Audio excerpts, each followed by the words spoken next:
Hey, it's April with Possible Diet. Today I am going to do another kimchi experiment. I've been reading the I Quit Sugar cookbook by Sarah Wilson, and she has a Indian kimchi recipe here.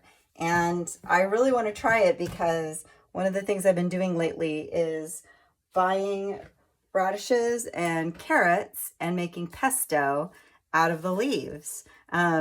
And so I thought to kind of like celebrate Earth Day and April and spring and the farmer's market and trying to be less wasteful, I'll show you how to make kimchi with the carrots and the radishes, and then pesto with the leaves of the carrots and the radishes.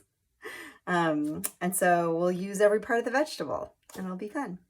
I've got my food processor ready to go, and I have the shredding attachment on. We're going to shred these carrots and radishes. All you want to do is kind of like cut if it has a really long root, you can cut it off. If it's short, you can leave it on for the radish. And then you want to make sure the top is clean. There's no little bit of that top part. Basically, you just kind of take this stuff off. And then the leaves are going to go in our separate bowl. We're going to make pesto with this. We make the kimchi first because then I don't have to wash out all of the garlic and olive oil from the food processor. I just sort of have to wipe out the carrots and the radishes. So this is the tricky part, really, is shredding these things together.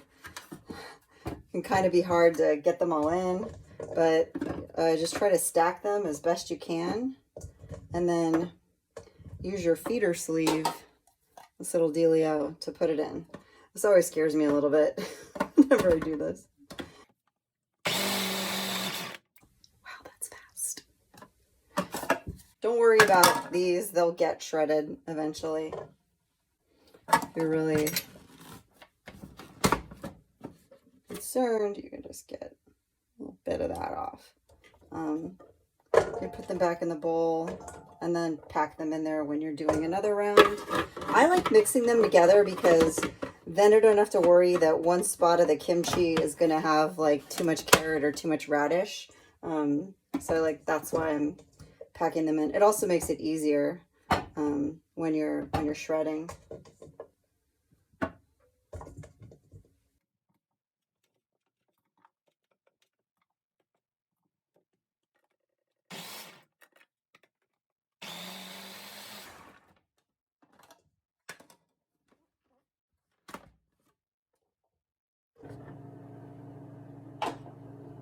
So now we have a bunch of shredded carrots and radishes. Now you can use daikon in this. That's like traditional and it's slightly sweet. And you can also make pesto out of daikon leaves. I just happened to see red radishes at the store, so I thought I'd try it.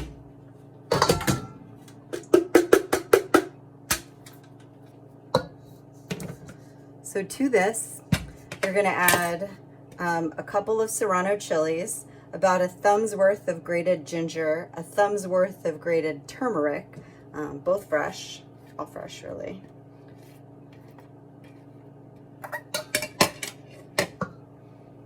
And then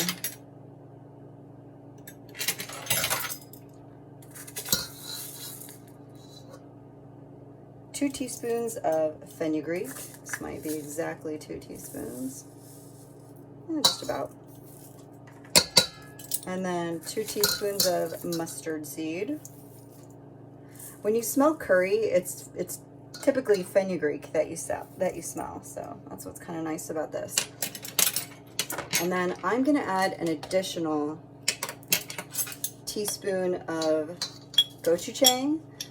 Really, it's just out of tradition. It's not like it needs to be more spicy than it is.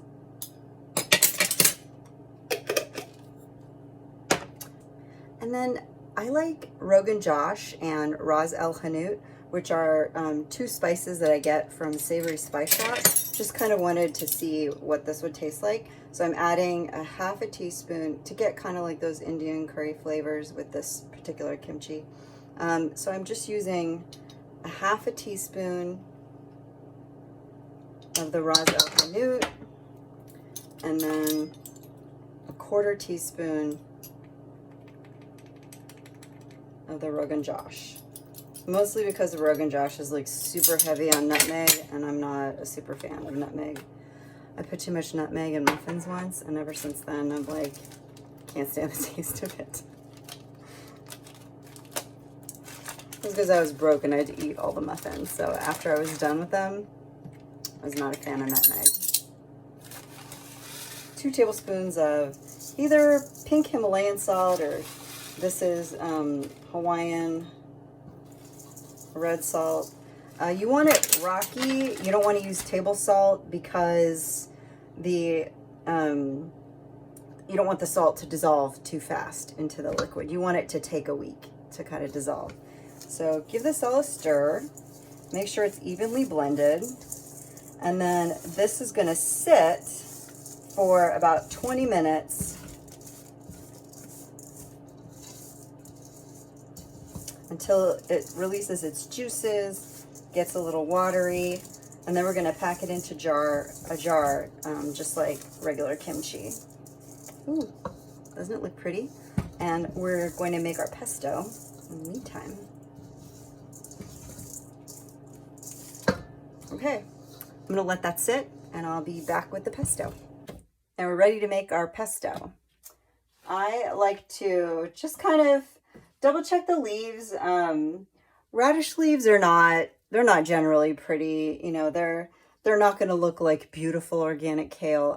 They're going to look a little ratty, and that's okay. Because I promise you, they taste good when you add garlic and olive oil and salt and pepper. They're actually pretty good. So I like to cut these up when I put them in here. The food processor, you want to use the spinning blade. We're not going to shred these, so make sure you switch out the blade. Just kind of cut them loosely, get them in there.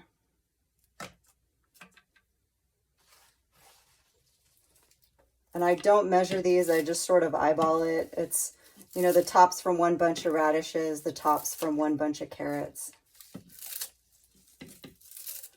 Whatever kind of like, it's about the amount that fits in the bowl is how much pesto I make.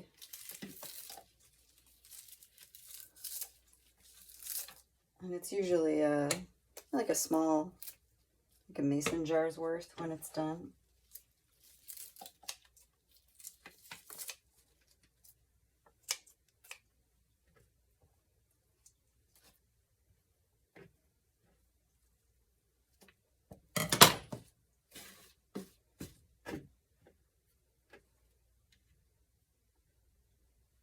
Once you got your greens in there, we are going to add a 1/4 cup of our Zeta basil olive oil. It's basil garlic olive oil. And then a tablespoon of lemon olive oil.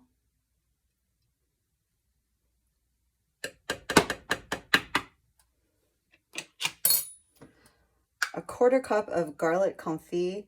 Now this, obviously you might not have garlic confit laying around. I use it a lot.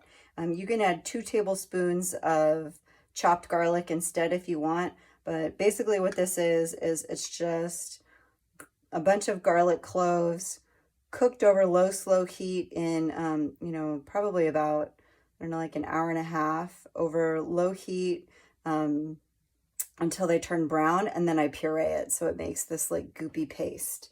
And since this is sort of half garlic and half olive oil, I say a 1/4 cup of garlic confit about. But if you're using regular garlic, you'd probably be fine with like 3 tablespoons. I like a lot of garlic and I like a lot of oil in my pesto. So, and then a 1/2 cup of hemp seeds. Now, traditionally with pesto, you add, you can do like a sage walnut pesto, or you can use macadamia nuts. Traditionally, you use pine nuts. I like hemp seeds because they're small, they kind of disappear, and they're a good source of histamine, which is an important amino acid. And then basil garlic oil,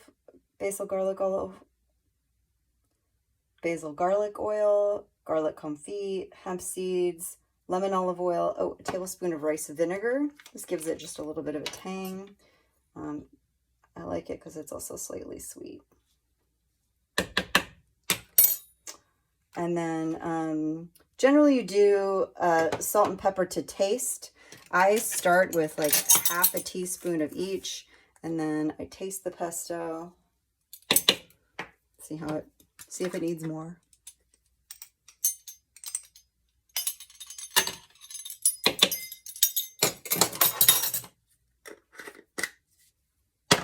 And then lock and load. You're an Aliens fan.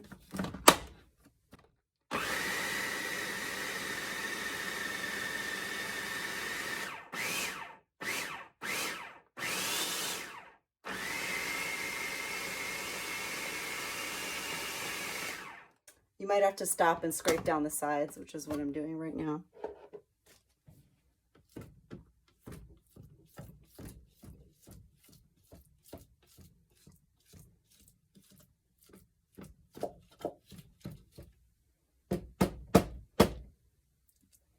While you're doing that, you can also taste it, see if it needs more salt.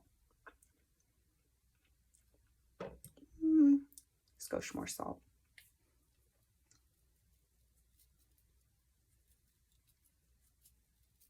Skosh more garlic comfy too, actually.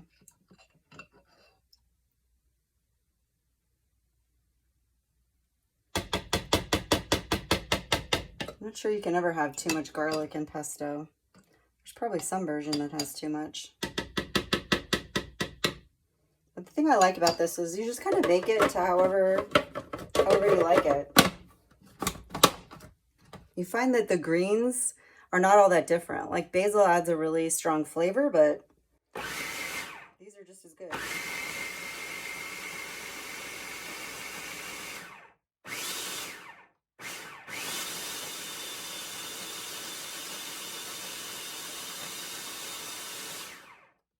All right. Now our pesto is super creamy and super fluffy. Ooh, and it smells so good. Perfect. So toss this with some palmini pasta, spread it on some, sweet potatoes or low carb bread or whatever have you.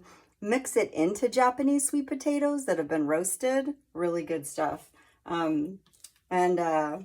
Yeah, that beautiful green color. And you would have just thrown away those carrot tops and radish tops, but now you have this delicious pesto that you can use. Mix it in a mayo for aioli. So great. I'll see you back in 5 when our kimchi is ready to be jarred. So now that our kimchi is ready to go, it's all juicy and kind of soft. We want to pack it into a jar, like a pasta jar. And you want to make sure that it goes all the way to the top, and then you can kind of like pack it in so that there's a layer of liquid on top. I use this, which just sort of fits in this jar. I don't quite have enough for this jar, unfortunately, but we're going to give this a shot.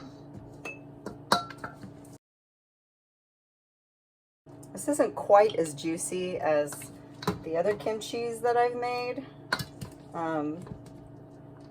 So I'm not sure if I'm going to be able to get that layer of liquid on top.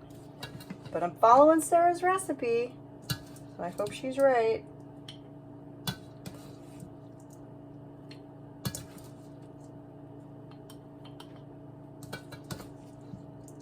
It smells very funky. It could be a good sign or a bad sign. I think it's the combo of the Greek, or of the fenugreek and the mustard seed and the radish. The radish is pretty funky.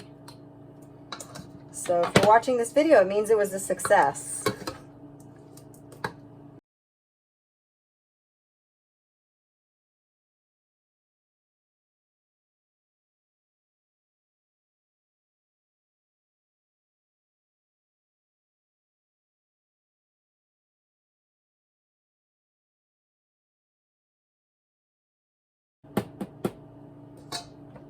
And then I'm going to actually make something to fit in here so that it crowds out the oxygen. But yeah, that's our kimchi.